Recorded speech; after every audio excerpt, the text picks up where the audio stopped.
भारत के प्रधानमंत्री नरेंद्र मोदी 25 फरवरी को इसराइल जाने वाले हैं। इस आगमन पर इस्राएली पीएम बेंजामिन नेतन्याहू खासे उत्साहित नजर आ रहे हैं।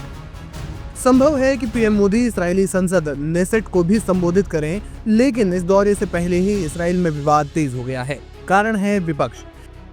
इसराइल में विपक्ष के नेता याइर लैपिड ने चेतावनी दी है कि अगर सत्ताधारी गठबंधन अपनी अलोकतांत्रिक जिद पर अड़ा रहता है तो विपक्ष प्रधानमंत्री मोदी के विशेष सत्र का बहिष्कार करने को मजबूर होगा। क्या है विवाद की जड़? इस पूरे विवाद के केंद्र में इसराइल की सर्वोच्च अदालत के नामित मुख्य न्यायाधीश जस्टिस इसहाक अमिट है।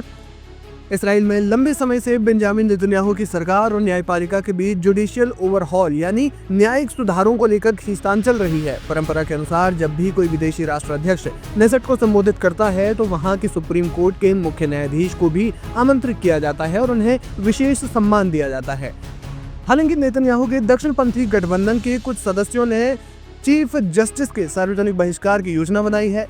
विपक्षी नेता याइर लैपिड का आरोप है कि सरकार जानबूझकर न्यायपालिका को नीचा दिखाने की कोशिश कर रही है।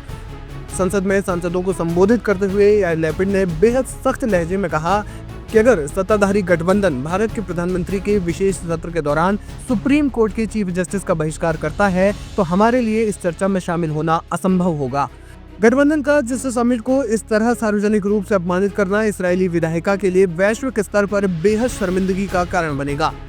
लैपिड ने साफ किया कि विपक्ष भारत के साथ संबंधों का पूरा सम्मान करता है, लेकिन वे इसराइल के लोकतांत्रिक मूल्यों और संवैधानिक संस्थाओं के अपमान को मूक दर्शक बनकर नहीं देख सकते।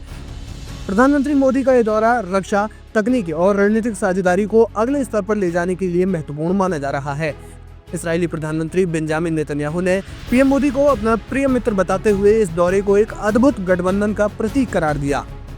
लेकिन अगर विपक्ष वास्तव में सत्र का बहिष्कार करता है तो ये भारत के लिए एक असहज स्थिति पैदा कर सकता है। भारत हमेशा से तटस्थता, मित्रता की नीति पर चलता है। किसी मित्र देश की संसद में संबोधन के दौरान वहां के विपक्ष की अनुपस्थिति अंतरराष्ट्रीय मंच पर एक नकारात्मक संदेश दे सकती है, जिससे इस ऐतिहासिक क्षण की चमक फीकी पड़ने का डर है। विपक्षी दलों का मानना है कि नेतन्याहू सरकार पीएम मोदी के दौरे का उपयोग अपनी गिरती घरेलू लोकप्रियता को चमकाने और न्यायपालिका को दबाने के लिए एक कवर के रूप में कर रही है। विशेषज्ञों का मानना है कि इस्राएली विपक्ष का ये कदम वास्तव में नेतन्याहू पर दबाव बनाने की एक रणनीति है। वे जानते हैं कि पीएम मोदी का कद वैश्विक राजनीति में बहुत बड़ा है और उनकी गरिमा से जुड़ा कोई भी विवाद नेतन्याहू की अंतरराष्ट्रीय छवि को नुकसान पहुंचा सकता है। फिलहाल इसराइल में विपक्ष के नेता याइर लैपिड की इस चेतावनी पर आपका क्या है कहना, हमें कमेंट सेक्शन में जाकर जरूर बताएं।